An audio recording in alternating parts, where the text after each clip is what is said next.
We're back. Hello, ladies and gentlemen, and welcome to the Liberland Show. I'm your host, Adam Carswell, and today I am joined by a lifelong friend of mine, soon to be Liberlandian. You'll find out here on the show. That is Nadir Price. A little background on Nadir. We met when I lived in Belize for a couple of years, 2013 and 2014, and he was just one of those people who always um, was just always kind, always friendly. He helped me out when I needed him. Anyone here who's, you go to a country that you're not from and you got to figure out like how things work. He was always there to help me when I didn't know how, like when I need to know how Belizeans think, he had my back. And that's important, right? Just whatever country you go to, you got to know how the locals operate. So, fun fact about him, and he's very humble. He'll never even bring this up unless I bring it up, which is why I'm going to say it. But if you do your research, there's a guy named George Price who was the first ever prime minister of Belize. That is Nadir's grand uncle. Now, here at Liberland, we've got a lot of libertarians and anarcho-capitalists, people who really aren't big fans of the state. And don't worry, I assure you, although his granduncle was a good guy and was a prime minister, Nadir is very much a free spirit and not a statist. And he's a #1 photographer in Belize as well. So, Nadir, great to have you here. I know I just said a lot there. So, is there anything that I said that you'd like to kind of further elaborate on? And first of all, thank you very much for having me on the show, Adam. And thank you. It's such a privilege for me to be here on the show. And I just want to say hi to all the Liberlanders out there. And I mean, I thanks for the intro. Like I'm a little bit, I'm a little bit reserved. I'm a little bit, like I don't really like showing off too much. But you said it pretty much. You said it. I think that Nadir is one of those people. I'd put my brother Paul in this category too. If you take him and any random person, and you put them in a room for like 3 hours and tell them just to talk to each other, they will, and they'll come out best friends. So anyone in Liberland, you'll see, especially those who are there, because he's getting ready to head to Liberland to help with the settlement. So anyone who's already in Liberland, I assure you, once you get some time to connect with this guy, you're going to click right away. So where does that come from, Nadir? You seem to like have a gift in connecting with people. Did that just happen naturally, or is it something you practice? Honestly, I think it just happened naturally. I guess I've always been kind of like a fly on the wall. That's how Josh. That's how he likes to describe me. And I've just kind of like I see people as human beings. First of all, that's really how I look at people. And I don't know, like I feel like we're all like connected in some form, and we all have similar experiences, and as human beings we go through life trying to figure things out. And I don't know, I just have like an interest in people. Like I just value people, and it doesn't matter about their status or where they're from or their ethnicity. Like I don't know, it's just a human thing, I guess. And it's also understanding the fact that I'm alive right now and in this reality with all these people, and I know for a fact that this is just an experience that I'm not sure. We all know that we won't be here for that long, right? So I just want to add value to people's lives and just to have a good experience. I think yeah, everyone wants in some way, shape, or form just to be listened to. And I think Absolutely. that is your strength, is you're actually a really good listener, quote, as our friend Josh would call you, a fly on the wall, a very observant. When it's, I think you command a lot of attention when you do speak up, because you're typically quiet when you enter a scenario, and then people go, wow, wait, this guy's been thinking deep this whole time. And I've seen you talk to people, again, you get to know them for the first time, and they end up telling you like all of their life problems, and like they come into tears meeting you for the first time. Because so That's I don't know, pretty you're really good at connecting to people's hearts, man. Yeah, that's pretty wild because like a lot of times like I just meet random people like on the bus or whenever I'm like out and about whenever I'm in public, just like random people, older people, younger people, and they do that exactly what you just said. They just tell me about their life experiences, and I'm just there listening. And like I don't judge, of course we all like judge, right? But I don't like explicitly say like, oh, I just listen and oh, for real, like, wow, like like I just try to let people feel at home, like I'm here for you. So that's kind of what I wrote. So when did you realize? I know I teased this out briefly. Your number one skill, without a doubt, aside from the people skills, is capturing moments through photo and through video. I'd say probably in that order. Photography number one, but pretty good videographer as well. When did that begin? You obviously weren't born with a camera in your hands. When did you realize that that was like your calling? I think it was around, you see the way I grew up. Like I said, I've always been reserved, so I would always be doing my thing. And growing up, when I was like in middle school, I used to play like a lot of video games, like the Game Boy and those games. So I used to, I've always been like interested in technology, and it was around 2009. That was the first time I got my hands on a digital camera, and I would always chill with my friends. Like I would always be the kid in the background. And with this camera, like that was kind of like how I would immerse myself in these experiences by capturing what my friends were doing. And then a lot of my friends would play basketball, and like I've never really been like the outstanding person. No, nobody has known me for basketball, but because I've been around that circle, like they've always just accepted me like, oh shoot, like it's not there. So like with my friends, I've always been capturing photos and videos of them playing because that was a way of me connecting with them. Not the time as well. Not a lot of people were doing that. So by me doing that, it just kind of like made me stand out. And then that's pretty much what I've been doing. So it started around 2009. I got serious around 2013, and I've been doing it as a job since 2018. You helped me realize just now, I think for both of us, basketball has been one of the most powerful tools for us in our lives to pursue what we're really passionate about beyond that. And the reason why is, for everyone tuned in, the reason I went to Belize was to play and to coach basketball. We had some mutual connections there. Shout out to Coach Soroki, head coach of the Westminster Titans at Westminster College in Pennsylvania, where I competed for 4 years. And shout out to my brother Paul, who I got to play with. Coach Soroki had the connection there to go to Belize, and that's what I did. I went down there and I played and I coached, and because of that, that's how I met Nadir at Galen University.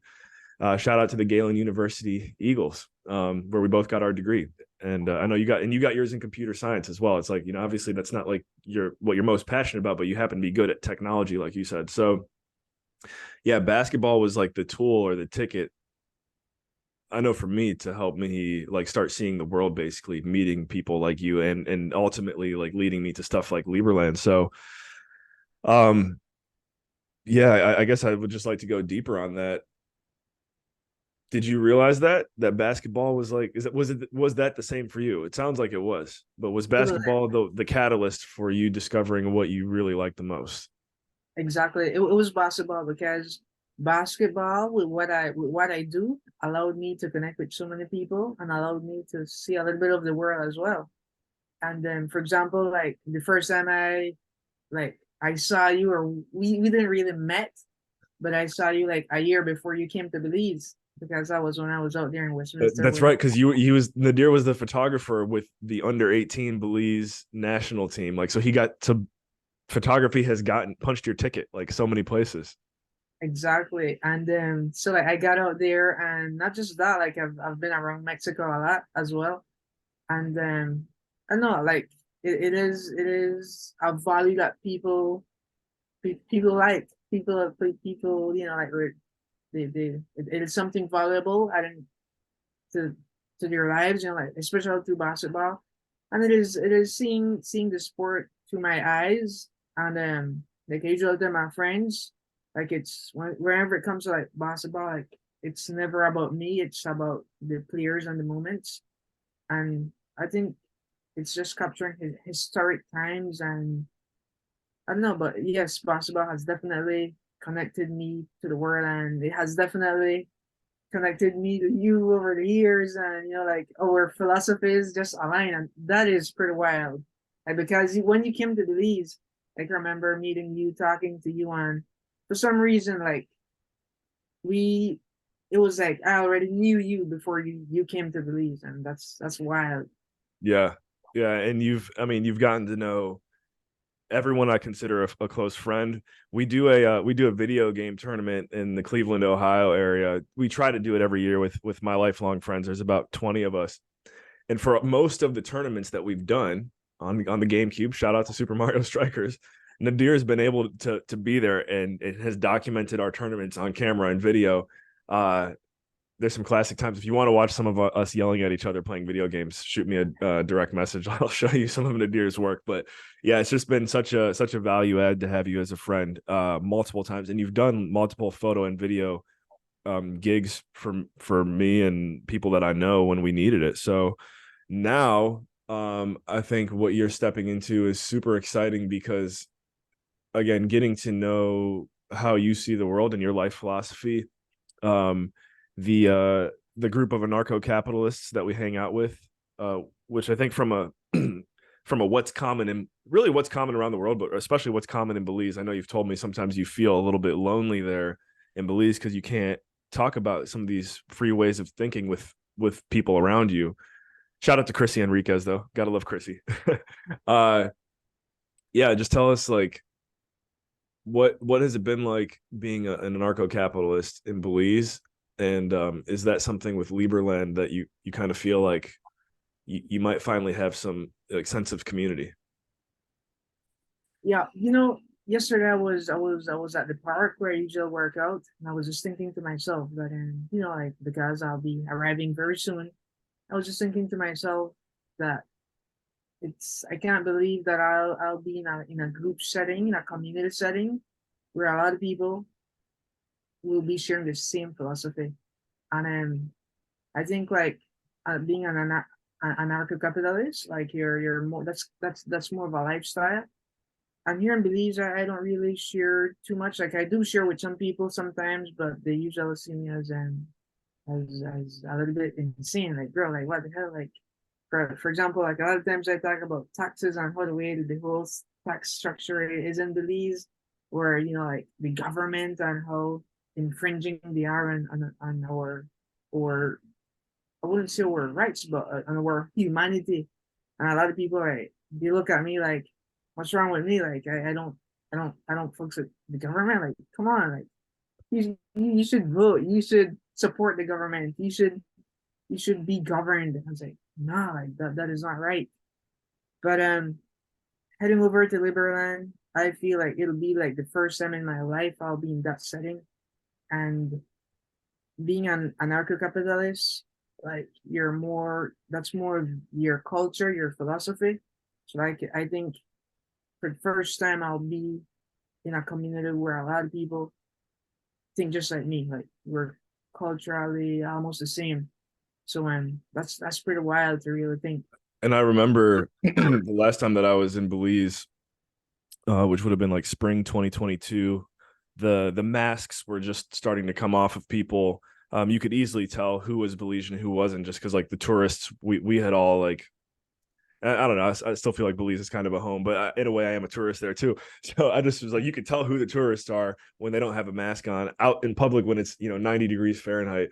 And then I remember we went to during Josh's bachelor party. We went to that one place, and there was a guy playing the saxophone. And after he was done performing, he says to everyone, "Thank you all.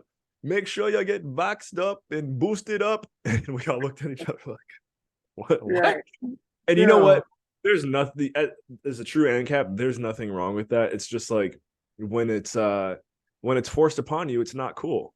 And I think in Belize and so many other places around the world, it was really some of our friends, shout out to Keegs, we say, do it or I'll shoot you. Like that's kind of Right. how it came across, right? If you don't do this, we'll shoot you. So yeah, for you being able to hang out with Liberlandians, man, I just know from personal experience, you're gonna love it. And I'm pumped that you get to go there a little bit selfishly. Like I have land there that needs to be claimed. And yes, Liberlandians, that is a thing that's happening. Like if you have merits, you're entitled to land in Liberland that you got to go over there and claim. Just want to remind you, we'll go ahead and do the little marketing here. Citizenship.adam@liberland.org. Send me an email if you're interested in becoming a citizen. As of this recording, the price of citizenship is 5,000 US, but I know it's going up very soon. Like by the time you're like within maybe less than a week, I don't know, but that's what I've been told. So, and it's going to go to 10,000. But if you become a citizen, you are entitled to land. We can talk more about that later, but send me an email. I'll put my email down in the show notes if you want to become a citizen. But I'm happy you're going there, Nadir, because you're going to help me scope out the Carswell estate. Of course. Yeah, I'm super excited, to be honest with you. Yeah. So let's see what else can we do in our short amount of time here. What has been like, what was the one moment for you in your life where you realized like you didn't really belong in the system or in the matrix? To be I'm sure honest you've with you, had I guess multiple, but like what's the one that stands out the most? I think now looking back, what stands out the most is attending school, like attending high school, then attending university, college. I remember throughout my high school life, like that was like a prison to me, and I was like depressed. I was at times even suicidal just to be in that system, just to everything was like I felt like it limited my humanity, and then I don't know, like just something just didn't feel right with my spirit, like, and I did everything right. I did everything that we are expected to do, right? Go to school, attend, do your work, like get high grades. I did everything right, and it just didn't really seem to be clicking. That was in high school, and then when I attended the university, I remember I had the same experience, but in the university, I was able to see more that a lot of my teachers and a lot of lecturers, they would say something, they would preach something, they would preach some values like this. These are the values that we need for the world to become a better place, and to grow as human beings. But they wouldn't really live by those values, right? And it was just bizarre to me. And but I guess it was cool. But really, how I grew up, I grew up with my grandparents, and pretty much they were libertarians as well. Like they didn't really mess with the system. They grew up in a well, I grew up in a what you call a kind of like a homestead. It was pretty much a homestead, even though we were really close to the city. Um, but it was that like that feels human, and the system doesn't feel human at all. Like it's kind of like it is enslaving, to be honest with you. Like it literally is enslaving. Paying your taxes, and you gotta labor for your taxes, and they own you with your labor. It's not real. Like it is a matrix. It's pretty. I love that you're able to just read between the lines like that. Um, I think it's a gift, and not everyone's able to see things that way, but it's true. I mean, I don't know how you could frame it any other way. A quote I heard recently is, if owning 100% of the fruit of another man's labor is slavery, then at what percentage is it not? And it's like it should be zero, right? Right. It should be, and that's why we love Liberland. So, everyone, I just want to say this real quick. Nadir's Instagram is below in the show notes. You can check it out. Drop some comments below too if you have any questions. It's Nadir. Just look up Nadir Price or Nadir Price Photography on Instagram. One thing I want to leave here with Nadir is if you could share with Liberlandians and just yourself, man, like let's paint the picture. What are you most excited about once you get there, and what is something you would like to see happen for Liberland? Well, what I'm most excited is to capture content, to capture all the development happening right now. All the buildings and all the people. Just capture the buildings, but just also capture the experiences and the emotions, and capturing the community as well. And I'd like to capture a lot of what Vid is doing, President Vid. Like I have a lot of respect for him. Like I really respect him. Like I don't see him as a politician or a president. Well, I see him as a president, but not as a politician. Like he is he's a human being, and most people in this political sphere, they're not human beings. They're just brainwashed and just they're just playing the card of what they think is being a politician. That he's not a politician. He's a human being. Of course, he has he has to carry that label because he is instrumental for the creation of Liberland and everything Liberland really. But I'm really excited to capture all of that as well in the content, highest quality content, and just doing what I love doing for the most part. And also, what I would like to see, what I would like to see, hmm, I mean, I think I have a lot of things that I would like to see, but I am not really. I think I'm in no position to really speak about what I'd like to see until I get there and I'm like conversing and I'm communing with everybody there. But I'm really looking forward to capture the content and to let the world see like yo like this this is what this is a thing, but this is a future. This is a model for the future of the world. And of course, we have a lot of challenges, and even that in itself, just the idea of this being a model for the world, will meet a lot of challenges. And I don't know. I think I'm really hopeful, to be honest with you. Yeah, well, I think that's it. You hit the nail on the head. Liberland is a model for the future, and you get to capture the model of the future for the world to see. So, uh, you've been training your whole life for this moment, Michael Jordan. So here you go. Good stuff, Nadir. Well, we're gonna talk after we're done recording here. But any parting words of wisdom to Liberlandians? I guess live and let live. Love it. Ladies and gentlemen, this is Nadir Price. Again, you can find him on Instagram, all the links below. Be sure to subscribe to the show. And again, if you're interested in citizenship, you can reach out to me directly, citizenship.adam@liberland.org. We will catch you guys all in the next episode. Thank you.